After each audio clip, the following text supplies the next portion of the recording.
কিন্তু বড় গোল পাকালি বউ, তুই দেখবি এই নিয়ে একখানা বিশাল জলগোলা হবে। এবার সব না খাইতে পেয়ে মরিব। সকল ভিলেজের লোককে বলিও এই সব কিছুর জন্য ওই মহেশ আর দুর্গা দায়ী। আর চুপ করে থাকা যাবে না, তার কারণ রানী যেভাবে মার্টিন সাহেবকে চটিয়েছে তিনিও আর চুপ করে থাকবেন না। একটা সিদ্ধান্ত নিতেই হবে। ছোট কর্তা, মেয়ে ধরে ঘর জ্বালিয়ে ধান লুট করে আমাদের বাধ্য করা হয় নীল চাষ করতে।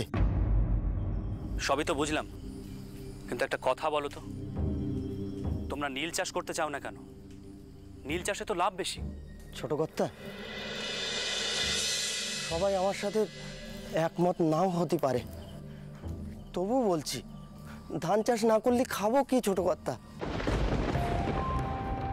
পেটের খিদে তো আর টাকা মানে নেই। এই শীতেও যদি ফসল চাষ না করি তাহলে খাবো কি? ওই নীল গাছ বড় সর্বনেশে গাছ গো ছোট কর্তা, বড় রাক্ষসে গাছ। একবার জমিতে নীল চাষ করলে সে জমিতে আর ফসল হয় না। নীল গাছ জমির সব রস শুষি নেয়। কিন্তু এই কথা চাষিরা সবাই জানে। জানে জানে কিন্তু মানতে চায় না। সবাই ভয়ে বলে জমিতে নাকি সার কম দেওয়া হয়েছে, নয়তো জল নাকি ঠিক মতো দেওয়া হয়নি। সব অযুক্তির কথা ছোট কর্তা। ছোট কর্তা, টাকার কথা বলছেন, গত বছর চাষ বাবদ এখনো কত টাকা পাবো, একটা টাকাও দেয়নি। দাদন দেবার নাম করি সব পাওনা টাকা মেরি দেয় ওই সাহেব। যত যত দাদন শোধ দিই তার আর শোধ হয় না। চক্রবৃদ্ধির হারে নাকি সুদই বেড়ে যায়, তাই কেউ আর দাদন চুকুতি পারে না ছোট কর্তা। ছোট কর্তা, ছোট কর্তা, আপনি আমাদের মা বাপ, আপনি একটা কিছু করেন ছোট কর্তা। অত্যাচার আর সহ্য হচ্ছে না, আর সহ্য হচ্ছে না। কি করি এখন আমি? একদিকে প্রজাতির দুঃখ কষ্ট, আর একদিকে বিশাল মুনাফা। কোন পথটা বেছে নেব আমি?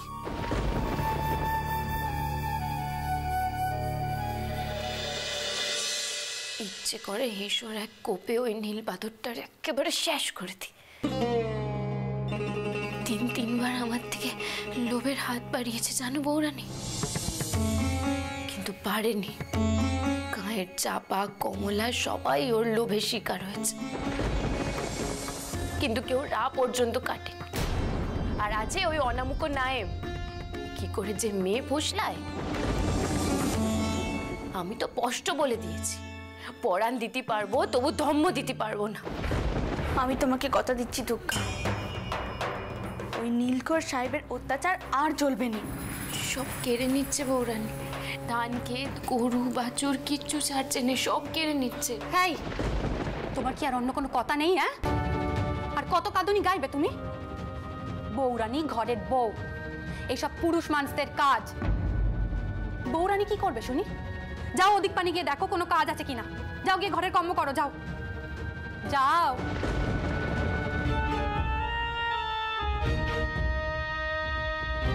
আচ্ছা দিদি, ওদের দুঃখ কষ্টের কথা শুনে তুমি কেন রেগে যাচ্ছ? মেয়েদের জ্বালা তো তোমার অজানা নয়। দুঃখাতের কথায় কি তোমার পরাণ কাঁদেনি?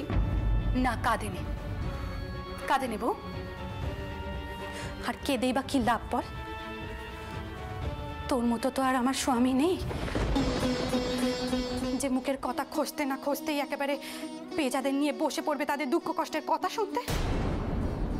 আমি মুখ্য মেয়ে মানুষ, শুধু সংসারটুকুই বুঝি, তার বাইরে কিছু বুঝি নে, আর বুঝতেও চাই নে। এই সব বোঝা পুরুষ মানুষদের কাজ, তারাই বুঝুক। কিন্তু দিদি, ওরাও তো মানুষ, ওরা গরিব হতে পারে, কিন্তু ওদের তো সংসার আছে। ওরা ওদের স্বামী ছেলেপুলেদের কথা ভাববে না তো কি ভাববে? আর ওই সাহেব ওদের জমি কেড়ে নেয়, মেয়েদের মান কেড়ে নেয়, তা কি উচিত বলো? আর ওদের কথা আমরা শুনবো না তো কে শুনবে বলো?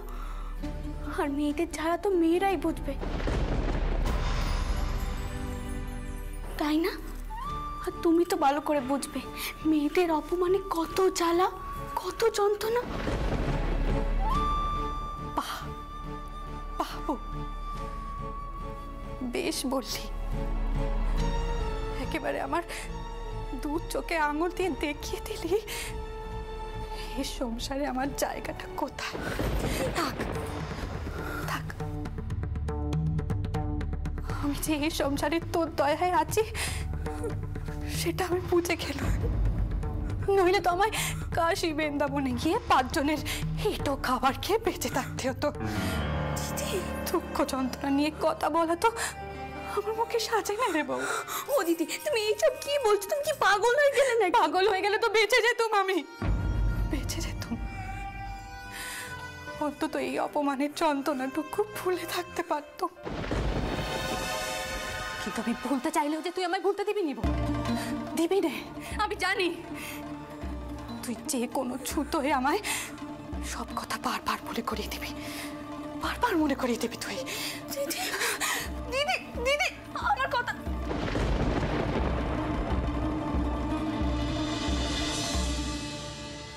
রঘুবীর, আমি তো এমন কিছু বলিনি যাতে দিদি কষ্ট পায়।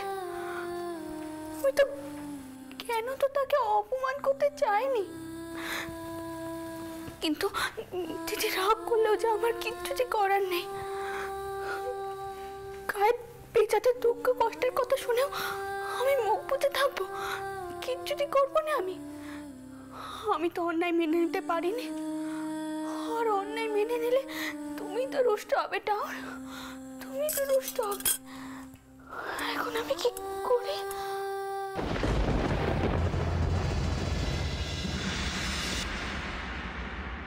নায়াব, তুমি আমার সঙ্গে তাঁবুতে আইছো, তোমার সঙ্গে কিছু পরামর্শ আছে। আগে হুজুর, হুজুর আসছে, সে আসছে হুজুর। কে আসিতেছে? আপনি যাকে খুঁজছিলেন, গঙ্গাটা কার?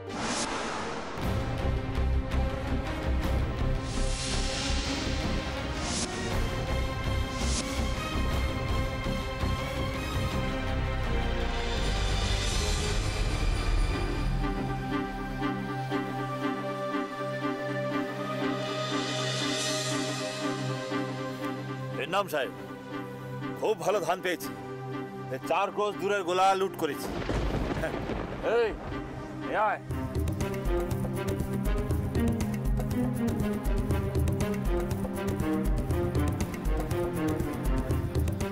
আপনার লোকদের বলেন আপনার কুঠিতে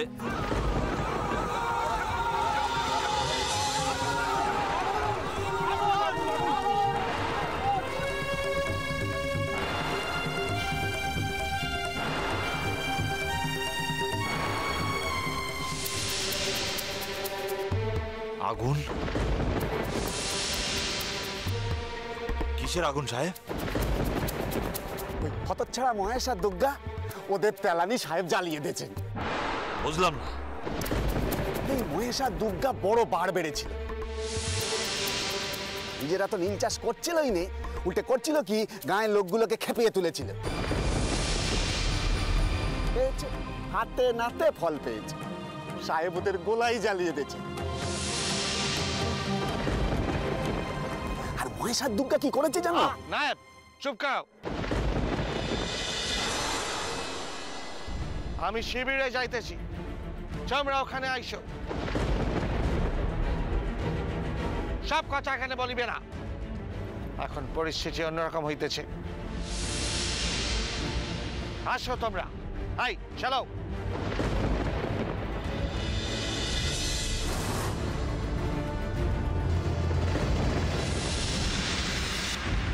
শেষ হয়ে গেল, শেষ হয়ে গেল, সব শেষ হয়ে গেল। মাঠে মাঠে ধান নেই, এখন গোলার ধানও শেষ হয়ে গেল।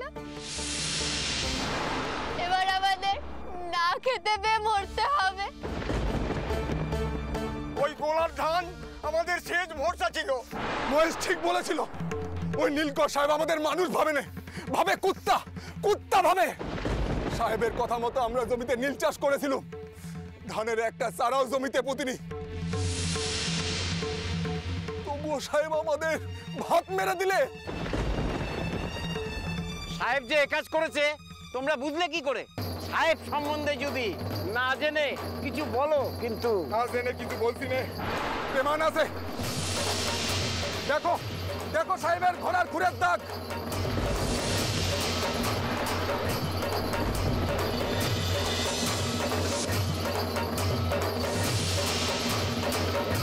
তার ঘোড়ার ডাক এদিক থেকেই শুনেছিলাম। কি শুনিনি? এত রেতে সাহেব কি করছিল এখানে? সন্দেহ হচ্ছে না তোমাদের?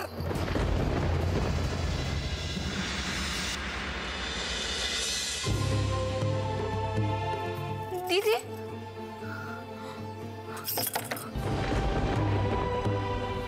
দিদি, ও দিদি, দিদি, ও দিদি, দরজাটা একটিবার খোলো না দিদি। দিদি, ও দিদি, তুমি বিশ্বাস করো আমি অমন করে কথাগুলো বলতে চাইনি গো দিদি, তুমি একটিবার দরজাটা খোলো। দিদি, দিদি, আমি কি তোমাকে কষ্ট দিতে পারি দিদি? কষ্ট দিতে পারি আমি তোমাকে? ও দিদি, দিদি, তুমি আমার বকো, মারো, যা খুশি করো, কিন্তু একটিবার দরজাটা খুলে দাও দিদি। ও দিদি, দিদি, দিদি গো, একটিবার দরজা খোলো গো দিদি, একটিবার দরজা খোলো। তুমি কিন্তু আমার ভুল বুঝছো দিদি। আমি তোমার বোন না, তুমি তো আমার দিদি, বলো। আমি কি তোমাকে এমন ভাবে দুঃখ দিতে পারি? দিদি, একটিবার দরজাটা খোলো না দিদি, একটিবার দরজাটা খোলো না।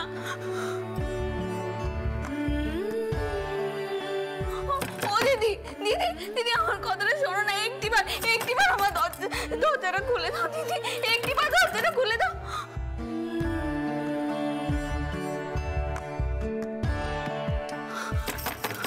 ও দিদি, দিদি, তুমি শুনতে পাচ্ছ আমার কথাটা না দিদি? ও দিদি, শোনো না।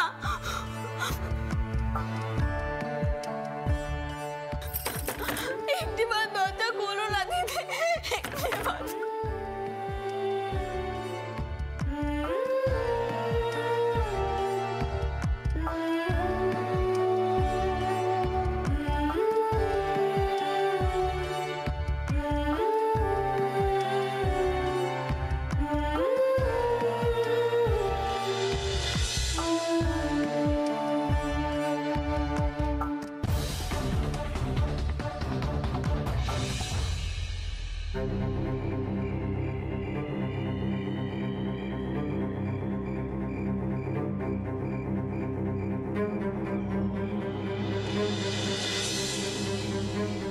নাম হুজুর। গঙ্গা, তোমাকে আমার একটা কাজ করিতে হইবে। হুকুম করুন হুজুর। মহেশ আর দুর্গা দুজনেই নীল চাষের বিরোধিতা করিয়াছে, আমি উহাদের এইখানেতে চাই। তারা কোথায় আছে কেউ কি জানে হুজুর? এই গঙ্গা ডাকাতের হাত থেকে দুজনের নেস্তার নেই। আর এই হতচ্ছাড়া দুটো কেমন ভাবে গে যেন জমিদার বাড়িতে লুকিয়েছে, এই মকিমপুরে রানীমার বাড়িতে। কি? না না হুজুর, আপনি সাহেবরে বলে দেন ওই বাড়ি থেকে কাউকে আনা আমার পক্ষে সম্ভব নয়। আরে তুই কি বলছিস? কোথায় দাঁড়িয়ে বলছিস? খেয়াল আছে? হুজুর, হুজুর, জমিদার গিন্নিকে আমি মা বলে ডেকেছি। আপনি গঙ্গার জীবন থান, গঙ্গা এখনই দিয়ে দেবে, কিন্তু মায়ের সঙ্গে বেইমানি করতে পারবে না। মা? মা কোথা থেকে আসিছে নায়েব? কি করে ওই রাজচন্দ্রের ওয়াইফ গঙ্গার মা হইতেছে? হুজুর, তিনি যেমন করে আমার লিটলদের খেতে দিয়েছিলেন, আর তার জগদ্ধাত্রীর মতো রূপ ঠিক যেন আমার নিজের মায়ের মতো। হুজুর, আমি মায়ের অপমান করতে পারবো না। আরে এ তো মহাগেরো, তোকে কে বলেছে মাকে অপমান করতে? হ্যাঁ, সাহেব তো ওই শয়তান দুটোকে চায়। আচ্ছা তুই বল, ওই বজ্জাত দুটো কি ওই বাড়িতে থাকার যোগ্যী? হ্যাঁ বল।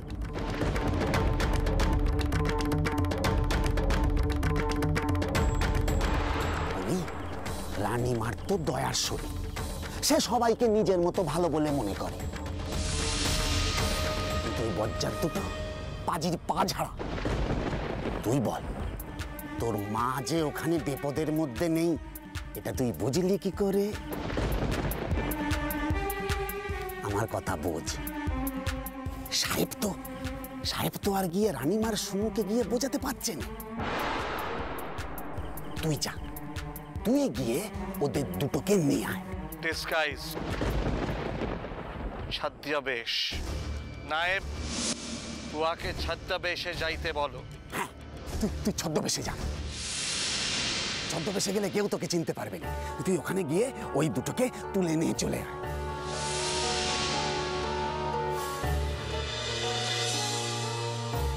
সাহেবের নুন তো তুইও খেয়েছিস গঙ্গা।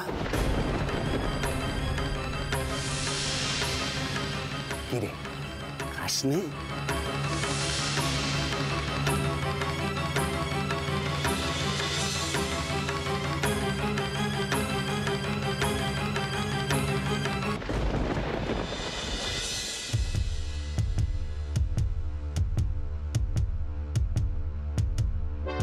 শুনছেন, আপনি একটিবার চলুন।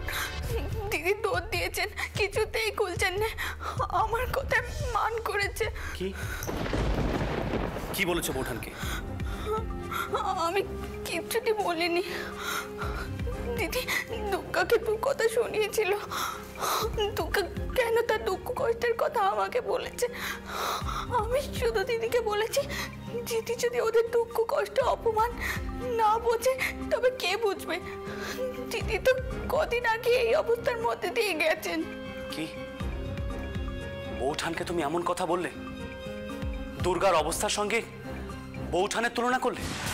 না না রানী, এই কথা বলে তুমি ভারী অন্যায় করেছো। আমি তেমন করে কিচ্ছুটি বলতে চাইনি। দুর্গারা কি মানুষ নয়? ওদের পাশে তো কেউ নেই, ওরা তো একা কিচ্ছুটি করতে পারবে না। ওদেরকে মান অপমান কিচ্ছুটি থাকতে নেই। জমিদার যখন আমাকে ছোট ঘরের বউ বললো, তখন বাবা মশাই আমাদের সকলের গায়ে লেগেছিল। দুর্গাদের কষ্ট কষ্ট নয়, আর বড় মানুষের কষ্ট কষ্ট। তা তো হতে পারেনি। আমি কারোর সাথে কারোর তুলনা করিনি। শুধু বলেছি সকলের জীবনে দুঃখ কষ্ট আছে, আর সেই দিকটা সকলেরই দেখা উচিত। বাবা ঠাকুরপো, তোমার বউ তো দেখছি বেশ ভালো বক্তব্য দিতে শিখে গেছে। হ্যাঁ, তা বউকে নেকাপড়া শিখিয়ে জজ ব্যারিস্টার করলেই তো পারতে। নিজের ঘর পুড়িয়ে পরকে উপকার করার কথা অন্তত আমি ভাবতে পারিনি।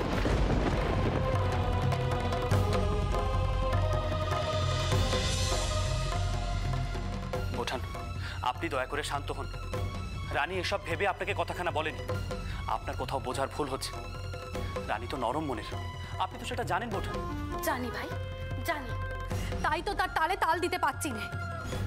আমি একটা মুখ্য মেয়ে মানুষ হয়ে এইটুকু বুঝতে পারছি যে কোড়া সাহেবদের বিরুদ্ধে যাওয়া যায় না, কিন্তু তুমি এই কথা বুঝতে পারছো না। একবার ভেবে দেখো তো, এই কথা যদি সৌর ঠাকুর শোনেন তবে কি হবে? দেখো ভাই, নিজের বউকে শাসন করতে শেখো, রাশ টানো। আমি জানি আমার বিপদের দিনে একমাত্র বউই আমার পাশে এসে দাঁড়িয়েছে, কিন্তু তাই বলে তো আর কোনো সপনেশ আমি মেনে নিতে পারি না। এখানে শাওরি ঠাকুরন নেই, আমি তো এখানে সব থেকে বড়, তাই না? ওঠান, আমি রানীর সঙ্গে কথা বলবো। আপনি দয়া করে আর কষ্ট পাবেন না, ঘরের দরজা বন্ধ করে রাখবেন না। ওঠান, রানী তো আপনার ছোট বোনের মতো, আপনি তাকে বকুন, শাসন করুন। দরজা কেন দিয়েছিলেন মান দেয় বলে তো আর তার সুযোগ নিতে পারি না ঠাকুরপো। আর আমি কে বা বলো? বউকে কিছু বলার? সে তো রাজরানী, আর তুমি তো রাজা। যাকে ঠাকুরপো, এইসব কথা নিয়ে কথা বলে সময় নষ্ট করে আর লাভ নেই। মেয়েদের কোদন সামলানো কি আর তোমার কাজ ভাই? দেখো, যদি তুমি আমার কথা মানো তবে তবে তুমি এখনই ওই সাহেবের কাছে গিয়ে বউয়ের হয়ে ক্ষমা চেয়ে সব মিটিয়ে নাও ভাই। বাকিটা তোমার ইচ্ছে।